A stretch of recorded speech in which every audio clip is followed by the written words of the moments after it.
I wanted to find the fastest route you could take a new free-to-play account to a bond and unlock the full world of Gielinor. Our first step is to get some starting cash, and there's no better place than the stronghold of security in Barbarian Village. First, make your way to the Grand Exchange to sell off all of your items from Tutorial Island, and buy a few jugs of wine. Head west with your wines to the village and make your way down to the stronghold. Work your way through each floor, being careful to not take any extra hits from the monsters down here. Each level rewards you with a chunk of cash, and by the end you'll walk away with 10,000 GP completely free. Just make sure to answer the security questions correctly and drink up on your wines if you get hit. Now that we have some free cash, you want to invest it to get a good start on your journey. The first method I suggest is buying packs of jugs for 140 GP each. You'll be able to get 500 jugs in total for just under 1000 GP. Keep hopping worlds and banking until you have 70 packs of jugs. Then, head over to the water pump by the West Bank in Falador and start filling your jugs to make jugs of water. These will sell for 40 to 50 GP each on the Grand Exchange. This will take some time if you do the full 10k worth of jugs, but will increase your cash dramatically to over 100,000 GP, a 10x profit margin. I highly suggest riding jugs out for another couple of hours to get your bank value up to around 500k. However, if you do get tired of jugs, there are other methods Draenor Village can provide. You can buy toy horsies for about double profit, and you can do the same with teleport cards. While these methods may seem mundane, this can be massively profitable depending on the current prices. Diango sells the teleport cards for 150 GP each, with 100 in stock. They're a great method if you want to take a break from the jugs, and you can make a good amount of profit from it. Now, at this point, you've put in a few hours of effort and it's paying off. You have closer to 500,000 or more GP, and you're looking for a fresh new way to make the most of your investment. Look no further than just across the fence from Draenor, over to Port Sarim. Buying feather packs is perfect for your next moneymaker if you want to see your profits skyrocket from jugs and cards. Make sure you purchase 10 packs at a time and let them open, keeping the stock over 90 at all times. This ensures you buy your packs at the highest profit margin, as the price goes up as you burn through the stock. With a massive 500,000 GP investment per hour, you'll see a return of almost 250k per hour. While this method is a large step up from jugs, buying feather packs would take you 52 hours to get to 14 mil for your bond from your current 1 mil cash stack. So we're going to look through a few of the best alternatives in the same GP per hour range, as well as some unique methods that can net significantly more profit in the right circumstances. Your first good alternative to feather packs is going to be making anchovy pizzas. It does require 55 cooking to make these pizzas, but for a skill like cooking, this is relatively fast and cheap level to reach even for free to play. Anchovy pizzas are the highest healing non-members food available per inventory slot and drives consistent demand from the free to play community. This method can bring you up to 280,000 GP per hour. Another bank standing moneymaker is chocolate bars. Chocolate bars are easily ground into chocolate dust with either a knife or a pestle and mortar, creating the key ingredient for energy potions. Energy potions are consistently used by members for early game herbivore experience, creating a common demand for this otherwise easily obtainable ingredient. Looking at their price point, you wouldn't expect much from this moneymaker, but you can turn a massive 230k an hour profit off of this simple task.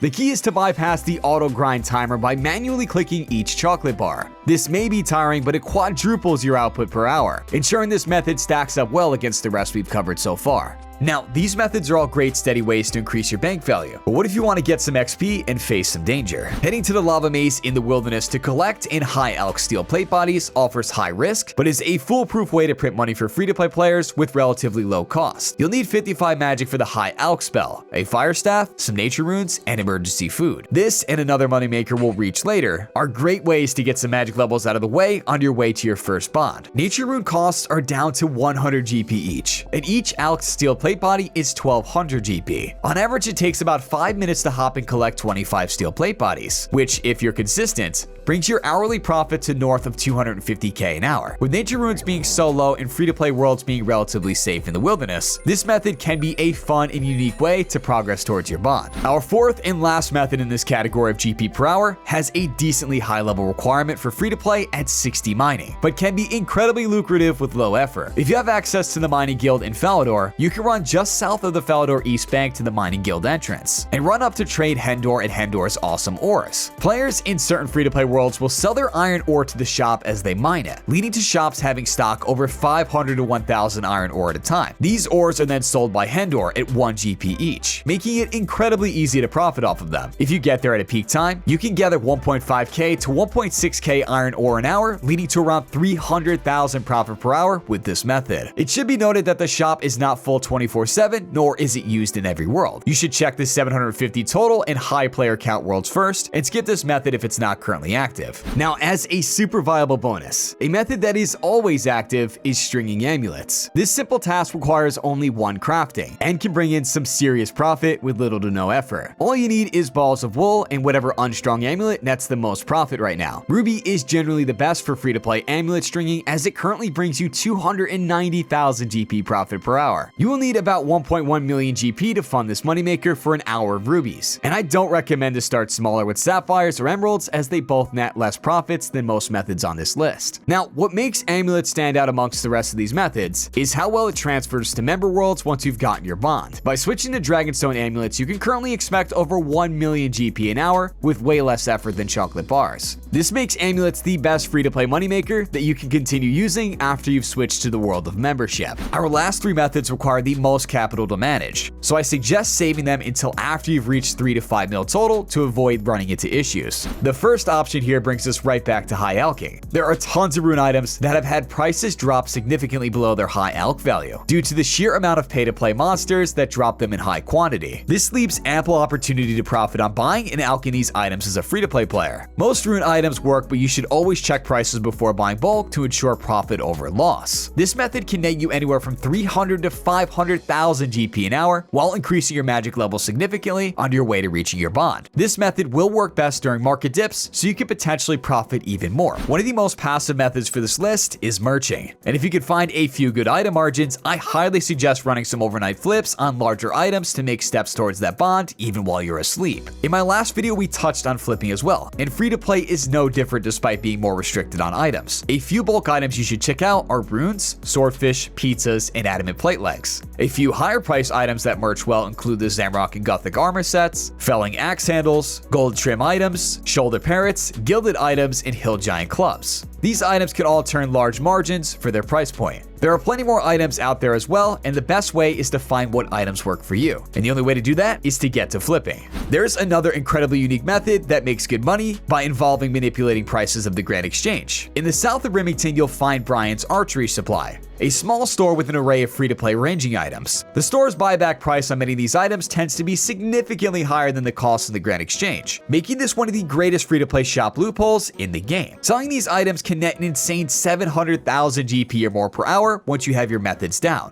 making it a far better way to make money than almost any other free-to-play method. I highly suggest checking the shop on a few different worlds, as this option can be semi-popular, leading to price changes in the buy value of the items in Brian's shop if he's oversold to. If you can find empty worlds, especially at night when less people are on, it can heavily boost your profit on the way to your bond. The obvious is that grinding for a bond in free-to-play can be a tedious process. Whether you're flipping items, alching steel plate bodies in the depths of the wilderness, or grinding your way through these money-making methods, you're now armed with the tools to crush that bond grind and stack some serious GP every step of the way. And as a thank you for reaching this far in the video, I'm going to toss 5 of you your very own Old School RuneScape Bond. Skip the free-to-play grind completely by just liking the video, leave your RuneScape name in the comment section below so I know how to contact you, and be sure to subscribe. Also, you're 100% going to want to see this video, everything you should do when you first get your RuneScape membership.